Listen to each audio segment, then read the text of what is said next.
Olha, eu cresci ouvindo que o brasileiro é um povo acolhedor, ordeiro, trabalhador, povo feliz, mas na realidade nos últimos tempos a gente não tem tido muito essa impressão, né? O que a gente vem percebendo é que o Brasil é um país muito mais injusto, violento, complicado, assassino, um país caro, o que também não é uma novidade, né? Mas se tem uma coisa que sempre resistiu muito a essas questões entre ser um povo pacífico e ser um povo violento, o que sempre foi um ponto muito comum e que foi preservado através até mesmo da religião, é a noção de família, né? A gente tem uma noção muito forte, muito presente do valor dessa instituição familiar. E aqui nesse livro do Michel Laub, Solução de Dois Estados, nós temos dois personagens, um homem e uma mulher, que pensam diferente, que agem completamente diferente, têm noções de vida completamente diferentes, têm noções políticas totalmente diferentes, que em meio a tantas diferenças eles nem precisariam conviver juntos, desde que não fossem irmãos. E a gente vai falar sobre esse surpreendente livro chamado Solução de Dois Estados, do escritor gaúcho Michel Laub, logo depois da vinheta. Se liga aí.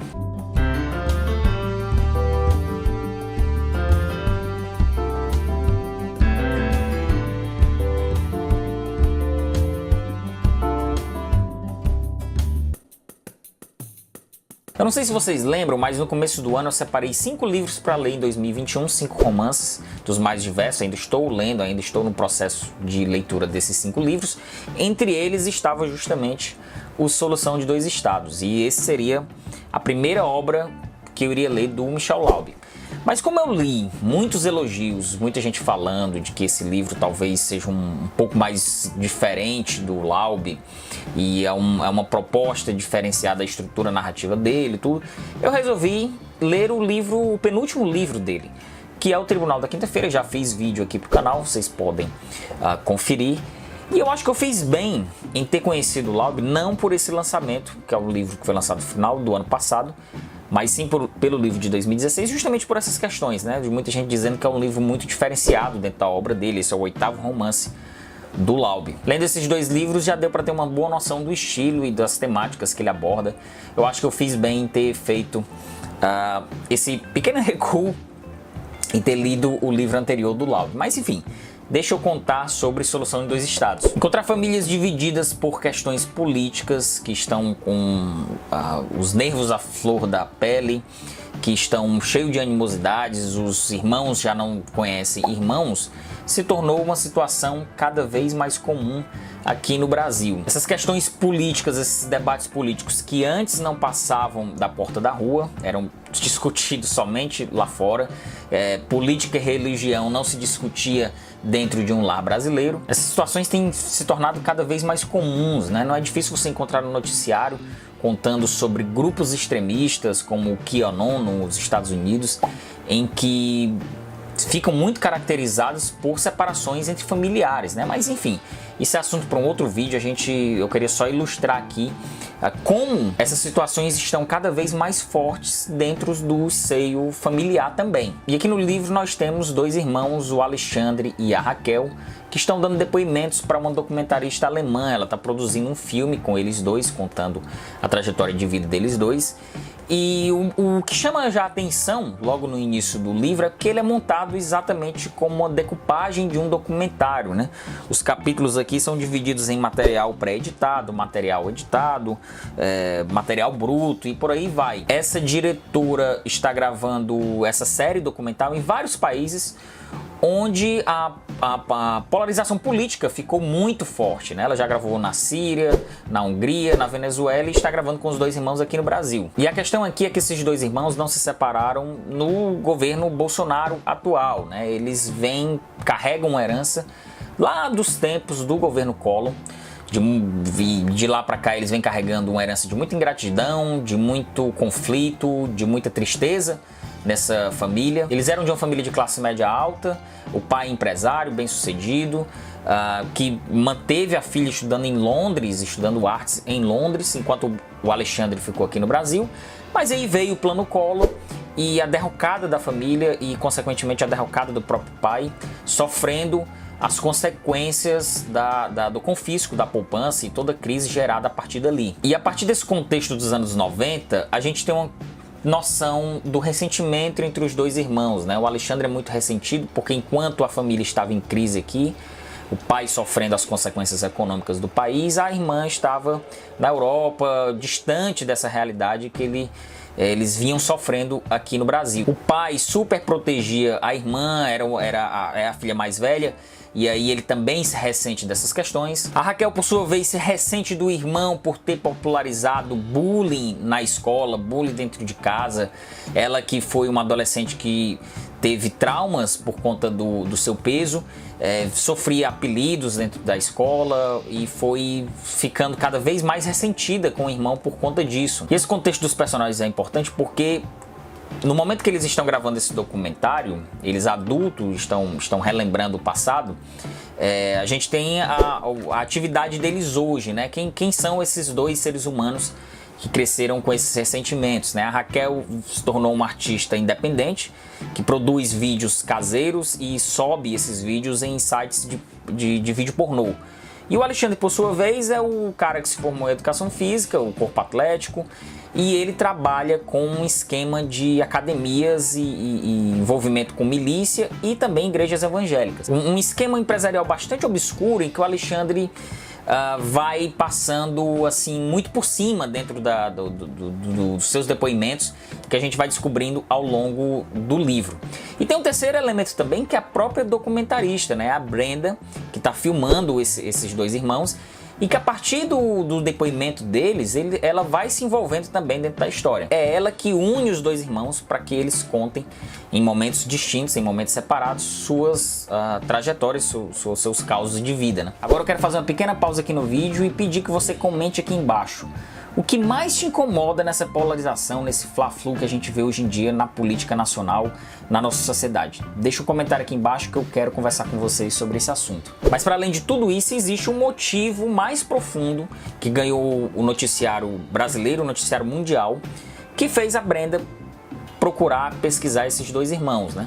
A Raquel estava participando de um evento patrocinado pelo Banco Pontes, que é como se fosse um banco tipo Itaú, Santander, que faz fomento cultural, né, que financia algumas atividades culturais, e ela estava participando lá de uma série de palestras, um simpósio lá no hotel, e no meio de uma dessas palestras, no encerramento do evento, ela estava como convidada e ela foi violentada por um sujeito justamente que participa do esquema de academia e igreja que é justamente administrado pelo Alexandre. E como esse romance é justamente a decupagem desse documentário, a gente vai tomando conhecimento dos depoimentos dos irmãos e vai vendo o jogo de acusações entre eles, né? E como o próprio estilo do documentário, de peças que estão em material bruto, por exemplo, ou em peças que estão em edição, pré-edição, vão mudando, né? Porque o material bruto, por exemplo, a gente tem a percepção de uma atividade maior da documentarista, né? Que está envolvida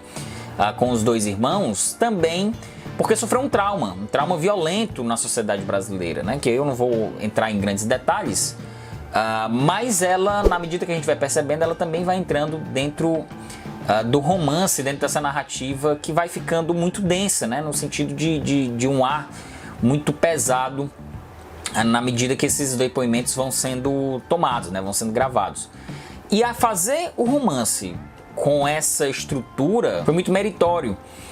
O que eu percebi nesses dois livros que eu li do Michel Laub é que ele é um escritor que não presta contas. Ele não se preocupa com o que ele está escrevendo, vamos dizer assim, com as opiniões, com as consequências do que ele está escrevendo.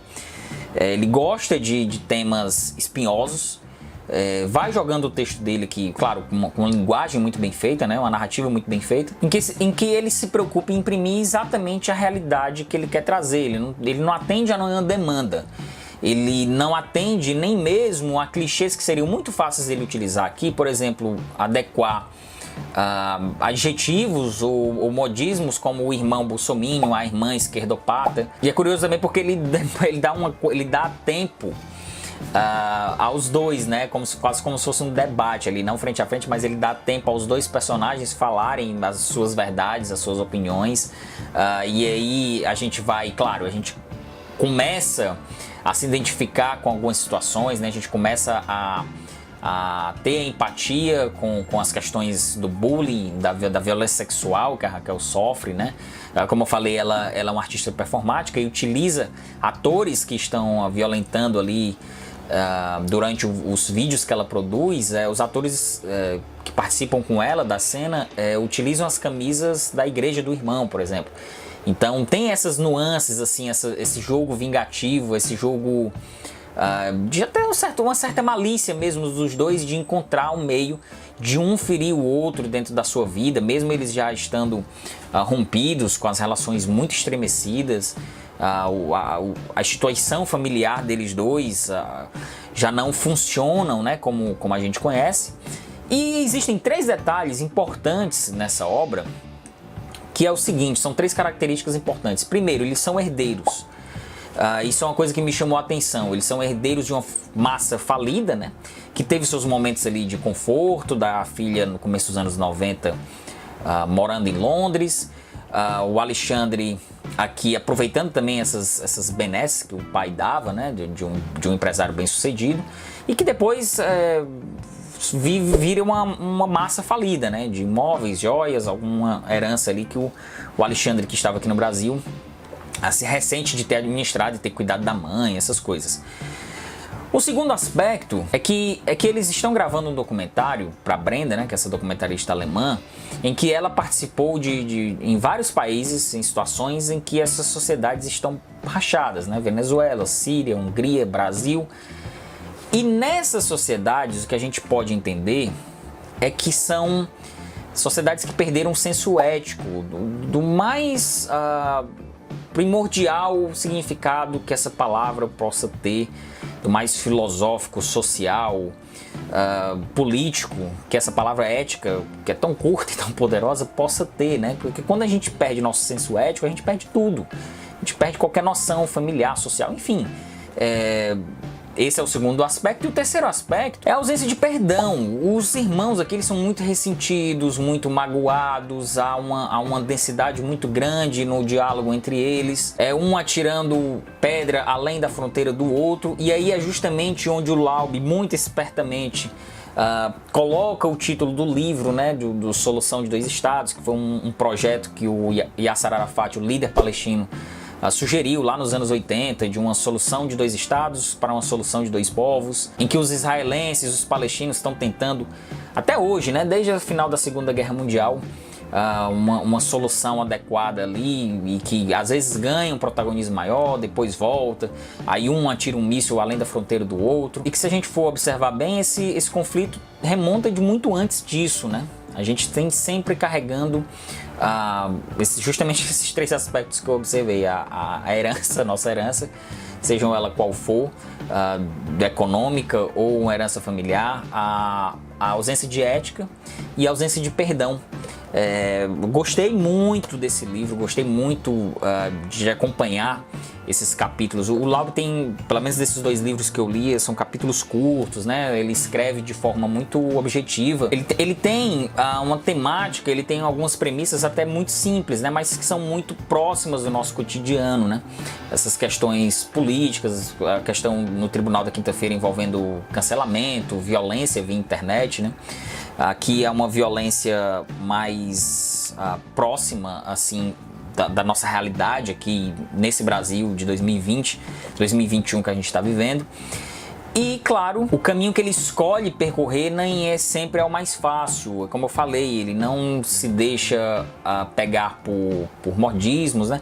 Às vezes tem até alguns curtos capítulos aqui envolvendo alguma repercussão de jornais sobre o andamento da narrativa, né, sobre alguns aspectos que a história vai trazendo. E aí sim, ele utiliza alguma coisa ou outra, mas muito de leve, e ficou muito bem feito, tem um verniz muito bem feito,